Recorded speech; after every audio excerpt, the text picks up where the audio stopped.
여러분에게 선포하고자 하는 말씀은 여러분과 똑같은 평신도 가운데 초대교회 안수 집사였던 스테반 집사님의 설교입니다.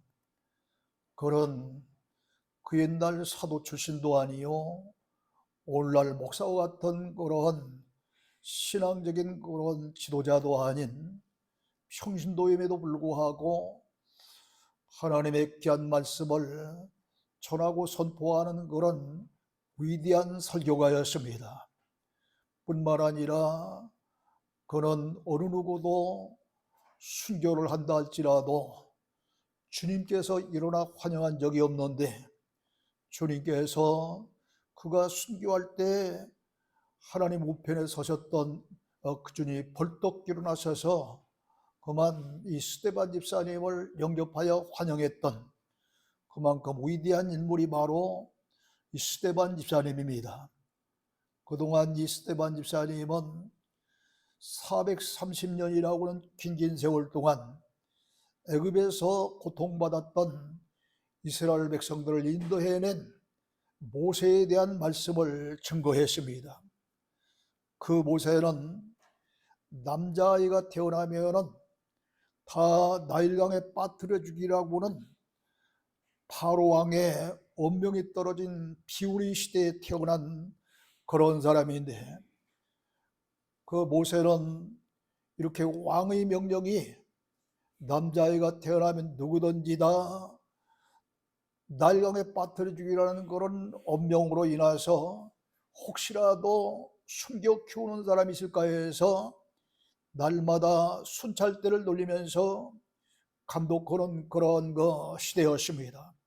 그렇기 때문에 모세의 부모들은 석 달 동안 숨겨 키웠으나 석 달이 지나고 나니까 모세의 울음소리가 점점 거저 밖으로 새어나가는 바람에 더 이상 숨겨 키울 수 없게 되자 그들은 갈대 상자를 만들고 그 갈대 상자에 모세를 넣고 나일강변에 두게 되었습니다.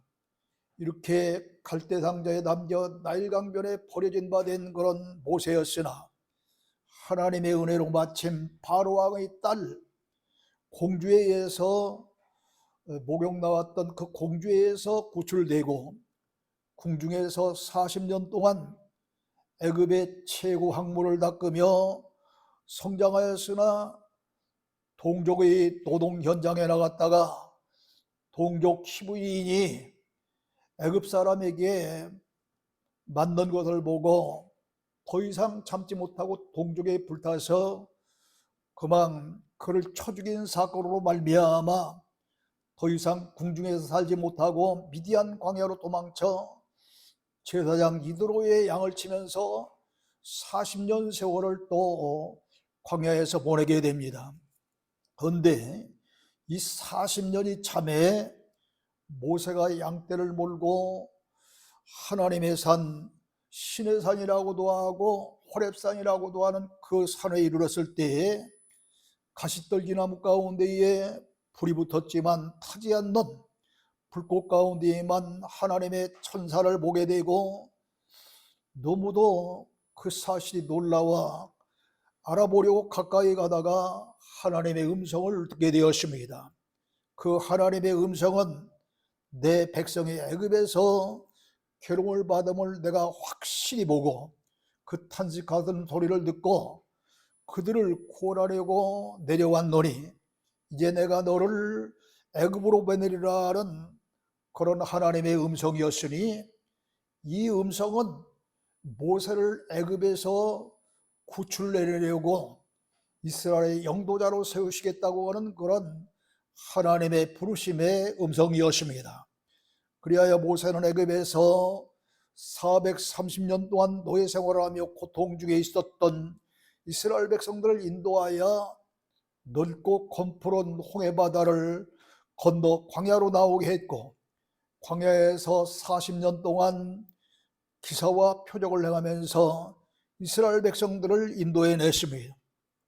그런데 오늘 이 본문 가운데에 특히 37절에 보면은 스데반은 모세가 메시아가 오실 것을 예언했다, 그렇게 말씀을 하고 있습니다. 이스라엘 자손에 대하여 하나님이 너희 형제 가운데 나와 같은 선지자를 세우리라 하던 자가 곧 이 모세라 했습니다. 근데 이 말씀을 잘 보세요. 여기 하나님이 하는 곳에 격자를 표시해 놨어요. 그리고 그 밑에 격이라고 하는 그 밑에 해설란에 보면은 신명기서 18장 15절이라 그랬습니다. 그러므로 신명기서 18장 15절에서 모세가 메시아가 오리라고 하는 그런 말씀을 예언했다는 말씀입니다. 신명기서를 기록한 연대가 1410년에서 1395년 전 예수님 당시로부터 그런 그 시대입니다. 이렇게 예수님 당시 1400년 전이니까 지금으로부터는 3400년이 넘는 얘기예요. 이렇게 그 엄청난 오래전에 어떻게 이 모세가 메시아가 오실 것을 알 수 있었을까요? 베드로후서 1장 20절로 21절에 보면은 먼저 할 것은 성경의 모든 예언은 사사로이 불 것이 아니요 예언은 언제든지 사람의 뜻으로 낸 것이 아니요 오직 성령의 감동하심을 받은 사람들이 하나님께 받아 말씀한 것임이라 그랬습니다. 그러므로 예수님 당시로부터 1400여 년 전에 모세가 메시아가 오실 것을 예언할 수 있었던 것은 성령님의 감동하심을 받았기 때문에 그 1400여 년 전에 메시아 예수님이 오실 것을 예언할 수 있었지, 사람의 생각이나 사람의 뜻으로 이런 말씀을 예언한 것이 아니다 이 말입니다. 근데 오늘날 예언자라고 하는 사람들 가운데에는 주의 이름으로 거짓 예언하는 사람들이 얼마나 많은지 모릅니다. 그런데도 불구하고 그곳에는 사람들이 엄청나게 모여서 그가 무슨 소리를 하는지 듣자 하여 아주 신비롭게 귀를 기울이고 듣는 그런 일이 많습니다. 그러나 에레미야서 29장 8절로 9절에 보면 선지자들이나 점쟁이에게 미혹되지 말며 그 꾼꾼도 고지 듣지 말라. 그들이 거짓 예언함이라고 말씀하신 줄로 믿으시기를 주의로 축원합니다. 그러니까 하나님의 말씀을 전했던 그 옛날 선지자들이 전하는 그런 말씀 가운데도 하나님의 말씀이 아닌 자기 생각으로 전하고 자기 생각으로 예언하고 점쟁이들은 말할 것 없는 그런 일이요, 또 그들이 꿈 가운데 무슨 하나님을 보았느니 하나님의 음성을 들었느니 하는 이런 이야기가 헛된 거짓이라고 하는 사실이 많다고 지적하고 있는 것입니다. 그러므로 어떤 누가 뭐라고 할지라도 오로지 믿으시는 것은 이 성경에 기록된 하나님의 말씀뿐인 줄로 믿으시기를 주의 이름으로 축원합니다. 그 다음에 38절에 보면은 스데반이 그런 이야기를 합니다. 모세는 시내산에서 천사와 조상들과 함께 광야교회에서 하나님 주신 말씀을 받아서 전했다 그랬습니다. 그렇습니다. 모세는 시내산 떨기나무 불꽃 가운데 보이신 천사와 이스라엘 조상들, 곧 당시 이스라엘 백성과 함께 있으면서 이 중보자로서 하나님 주신 말씀을 전하는 신앙의 지도자였습니다. 광야교회는 모세를 따르던 이스라엘 백성을 말합니다. 교회는 여러분이 앉아있는 이런 건물교회, 건물을 향해서 이 여러분이 없어도 한빛교회 그러잖아요. 같이 건물을 가리켜서 교회라고 하기도 하고, 이 건물이 아닌 여러분이 모여있는 곳이면 어디든지 그 믿는 무리들을 향해서 교회를 하는데, 이것은 영적인 교회로 소위 에클레시아 교회라 그럽니다. 그러므로 광야교회에는 항상 구름 기둥을 따라 불 기둥을 따라 계속 하나님의 인도하심을 따라서 움직이는 그러한 이 행군이 계속됐기 때문에 오늘날 이런 건물과 같이 지정된 장소에서 계속 드리는 그런 교회가 아니었기 때문에 이스라엘 백성들이 모세의 인도를 받아 이렇게 가는 곳곳마다 모여있는 곳이 곧 이 에클레시아 교회라고 하는 무리교회인 것입니다. 바로 모세는 이런 에클레시아 교회인 백성들에게 하나님의 말씀을 받아서 그대로 전했다는 말씀입니다. 그 옛날 신앙을 지도하던 선지자나 오늘날 이 목회자는 오로지 하나님 주신 말씀을 올바로 전해야 할 것을 시사하는 말씀입니다. 앞서 말씀드린 대로 꿈이나 환상이나 예언은 하나님 주시지 아니한 것도 있기 때문입니다. 그러므로 계시록 22장 18절로 19절에 보면은 누구든지 성경 말씀에 의해 엉뚱한 다른 것들을 더 보태서 전한다거나 성경 말씀에 있는데 설교자가 뭔가 거리낌이 있으면 그 말씀을 싹 빼버리는 경우가 있어요. 천하에 거북하니까. 이렇게 성경 말씀을 제하여 버리면 생명나무와 거룩한 성의 참여함을 제하버리라. 또 이 토하는 사람들에게는 성경에 기록된 재앙보다도 더 많은 재앙을 내리라, 그렇게 말씀하고 있습니다.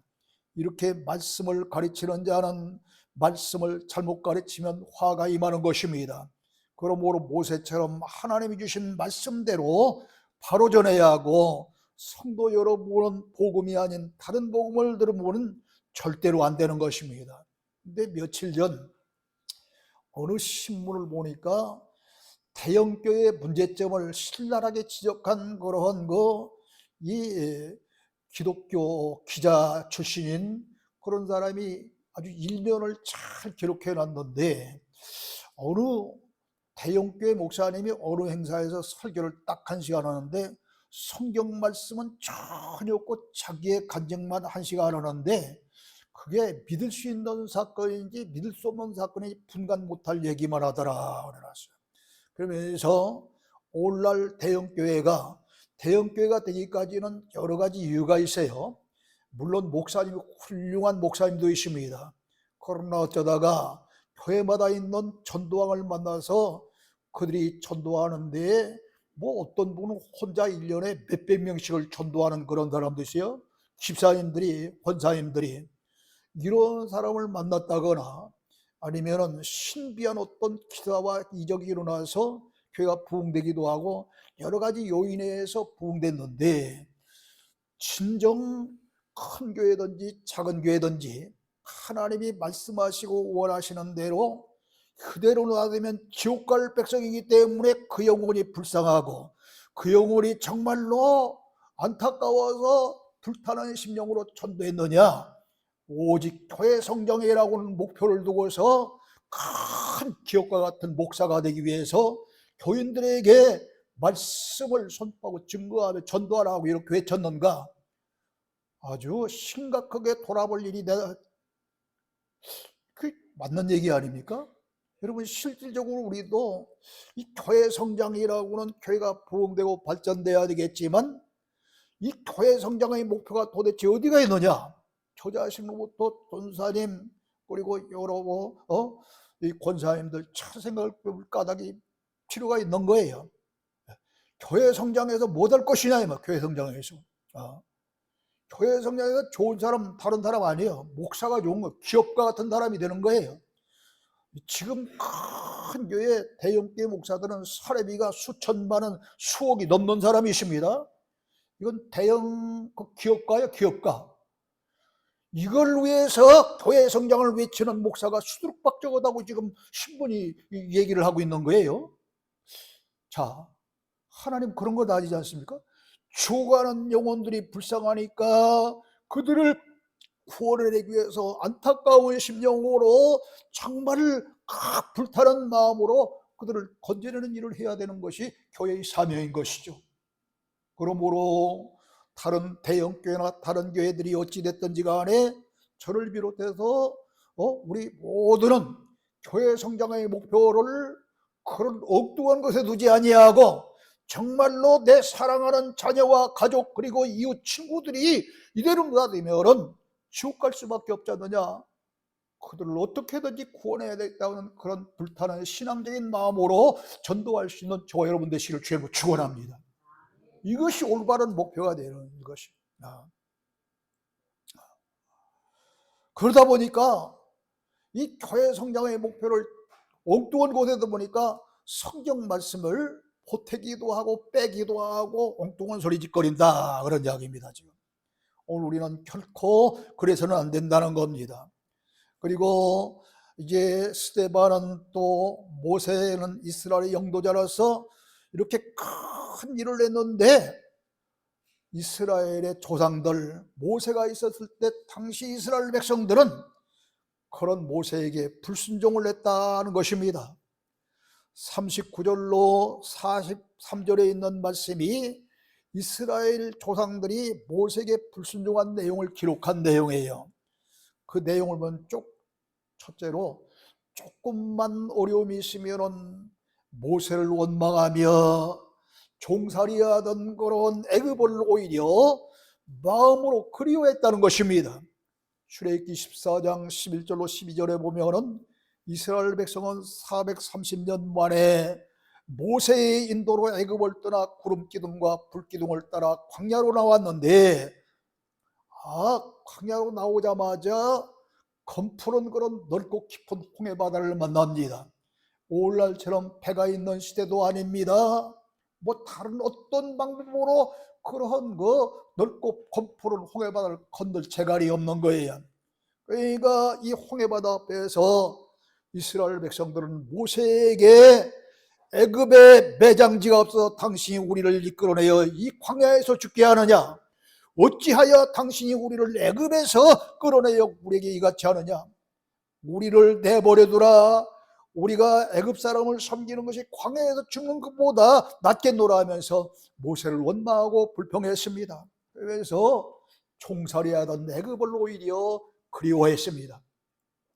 또 출애굽기 15장 22절로 24절에 보면 하나님의 역사로 홍해바다를 건넌 이스라엘 백성은 수르 광야에 들어가서 물을 찾아 사흘길을 헤맸는데 사흘 만에 어쩌다 물을 만나서 마셔보니까 쓰서 도저히 마실 수 없는 그런 물이어서 쓰다는 그런 마라샘물이라 그랬습니다. 이때에도 우리가 무엇을 마셔야 우리가 생명을 유지할 수 있겠느냐고 모세를 향해서 원망했습니다. 또 출애굽기 16장 3절에 보면은 광야에서 먹을 것이 없고 배고픔이 오자 우리가 애굽 땅에서 고깃가마 곁에 앉아 있던 때와 떡을 배불리 먹던 때 여호와의 손에 차라리 그때 죽었으면 좋았을 텐데 왜 여기까지 나와서 먹을 것이 없는 마실 것이 없는 이곳에서 당시 여기까지 인도하여 죽게 하느냐고 더 원망하며 애굽을 그리워합니다. 출애굽기 17장 3절에 본 느비딤이라고는 그런 골짜기에 와서 이 장막을 쳤을 때에도 마실 물이 없었습니다. 그때도 또 당신이 어찌해서 우리를 애굽에서 인도하여 우리와 우리 자녀와 이 짐승들까지 다 죽게 하느냐고 원망하고 불평했습니다. 이렇게 어려움이 오면은 배고픔이 오면은 목마름이 오면은 인도자 모세를 원망하고 불평했습니다. 그러면서 종살이하던 애굽을 그리워했던 것입니다. 뿐만 아닙니다. 네조산 고라와 이 고라는 누벤지파와 결탁을 해서 모세의 지도력까지 도전하고 덤벼들었습니다.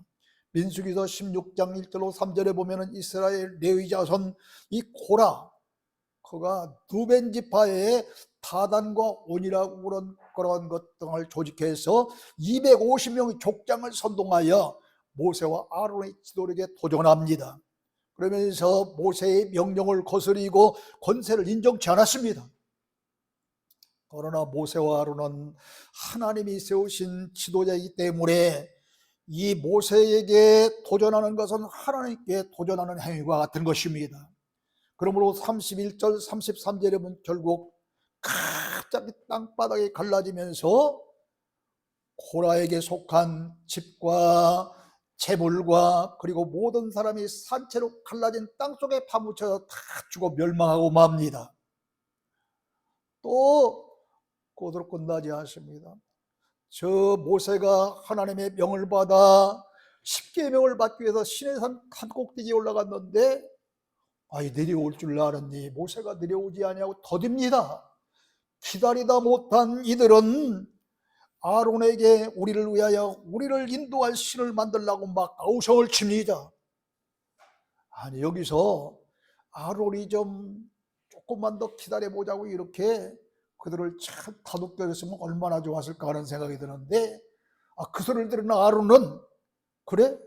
그렇다면 귀에서 금고리를 빼어 내게로 가져오라 하고 명령을 내립니다.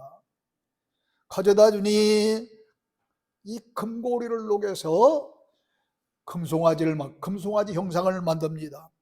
그리고 그 금송아지를 보고서 애굽에서 인도하는 시를 하면서 모든 이스라엘 백성들이 그곳에 엎드려 절하고 제단을 쌓습니다.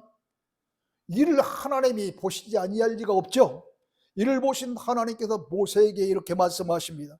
내가 이 백성들을 보니 목이 뻣뻣한 백성이로다. 그들을 진멸하고 너를 큰 나라가 되게 하리라 하셨습니다. 이 엄청난 하나님의 말씀을 들은 모세는 하나님, 만약에 이스라엘 백성들을 이렇게 엄벌에 처하면은 그리고 좀만 잘되게 하시면은 저들이 자기 백성을 산에서 죽이고 또 지면에도 진멸하는 악한 의도로 인도해냈다고 하니 화를 내지 마시고 저들을 구원해 주시옵소서 하늘이 기도합니다. 모세의 기도가 옳은 기도 같아요? 틀린 기도 같아요? 옳은 기도잖아요. 하나님이 이 모세의 기도를 듣고 이스라엘 백성들을 징계하시고 멸망케 하시는 뜻을 쫓고 모세의 말씀대로 다 용서하셨습니다.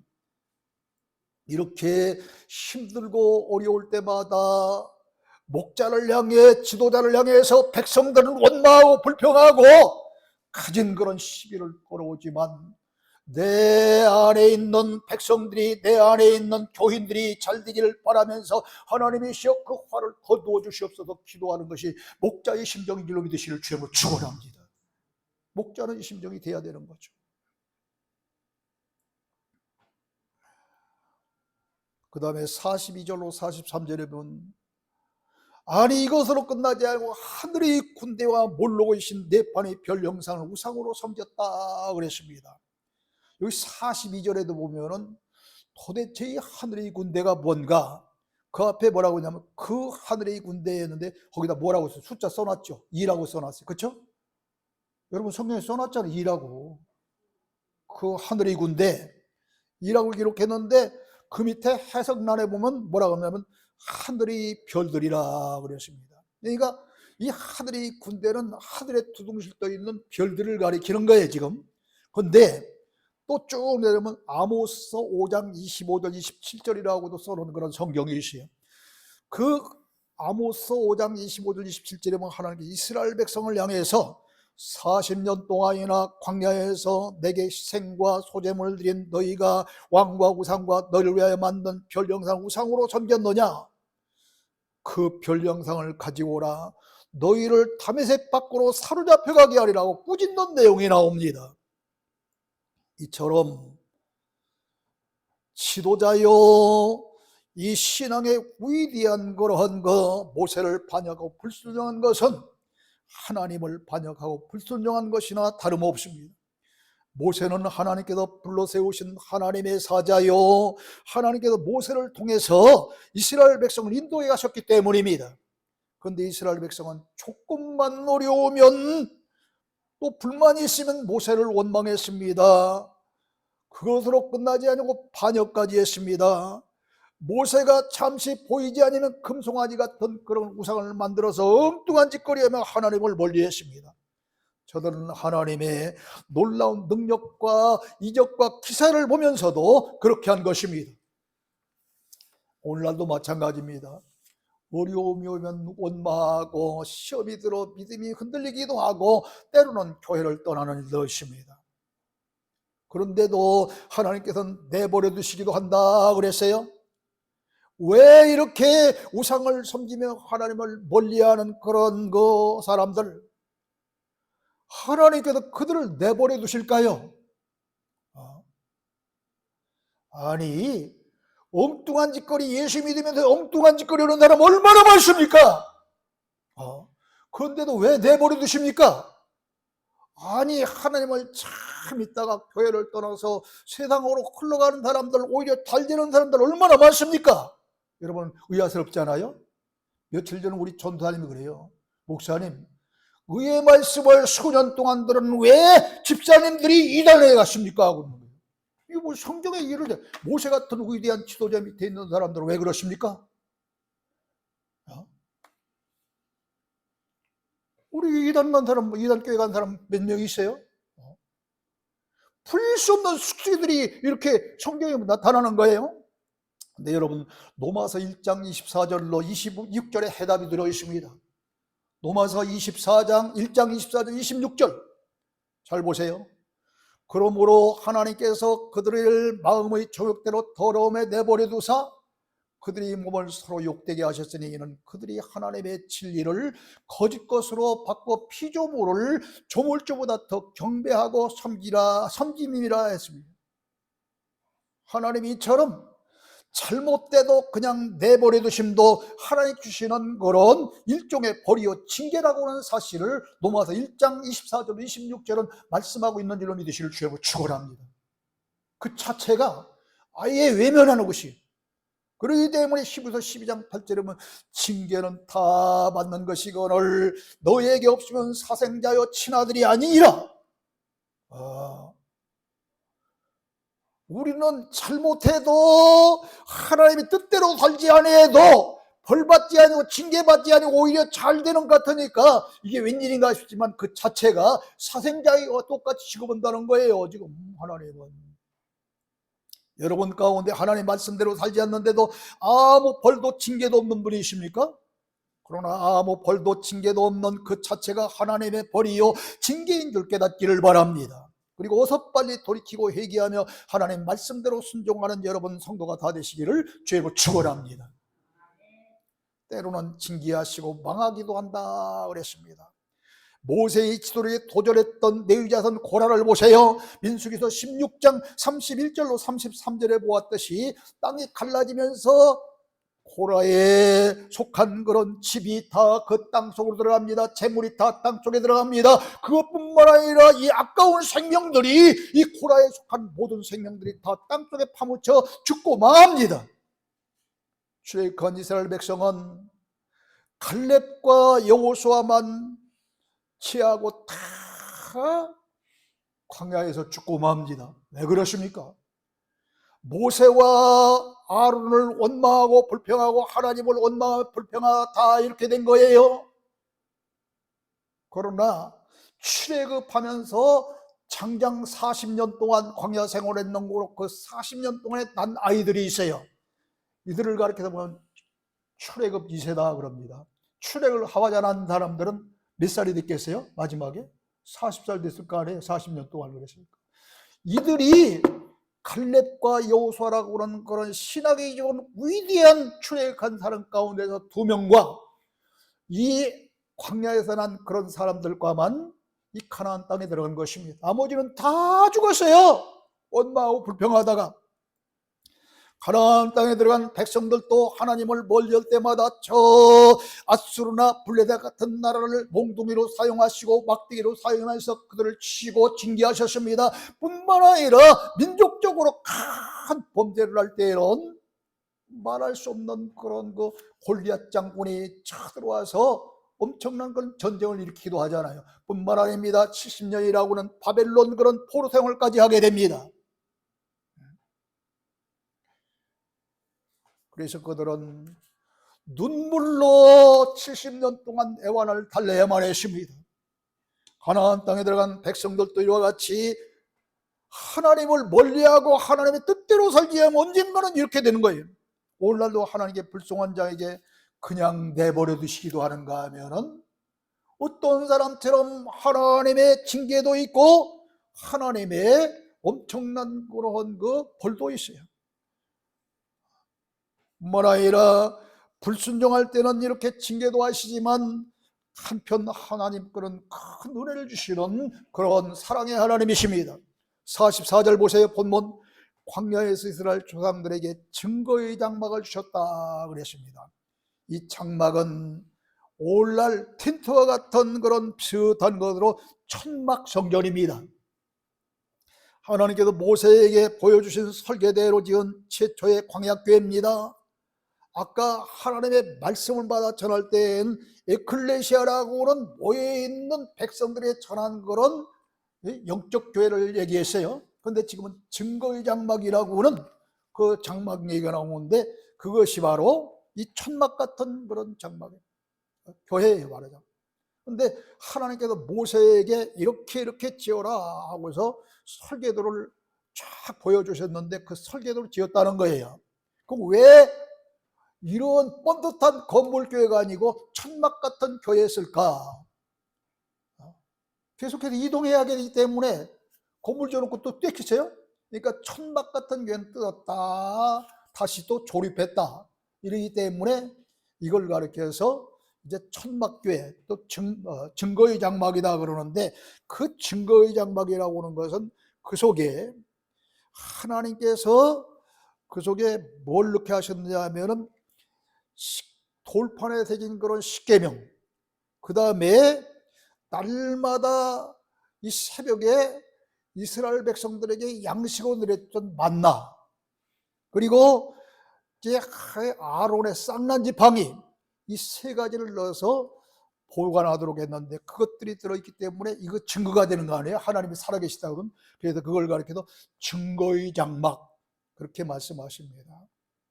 또 그 다음에 하나님과 백성이 만나는 장소라고 해서 증거의 장막 외에 회막이라고도 불렀어요. 이스라엘 백성은 여기서 예배와 제사를 드렸으며 가나안 땅에 들어와서 한동안 계속되다가 솔로몬 왕 때에 대해서 비로소 찬란하고 화려한 성전을 짓게 되었습니다.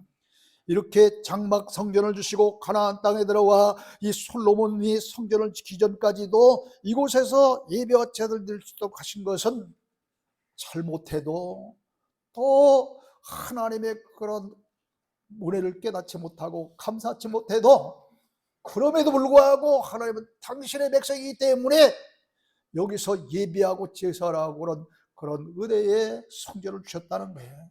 이게 하나님이 사랑하시는 증거죠. 그런데 이스라엘 백성들은 당시 성전이 생활 중심지였습니다. 그래서 아침에 나갈 때 9시쯤 돼서 기도하고 일터에 나갈 때 그 또 모자라서 점심때쯤에서 또 하나님의 전에 나가서 12시쯤에서 기도하고 또 오후 3시쯤 되면 기도하고 그것도 모자라서 저녁 때 황혼 무렵이 되면은 일상생활을 또 다 마치고 기도하고 이랬어요.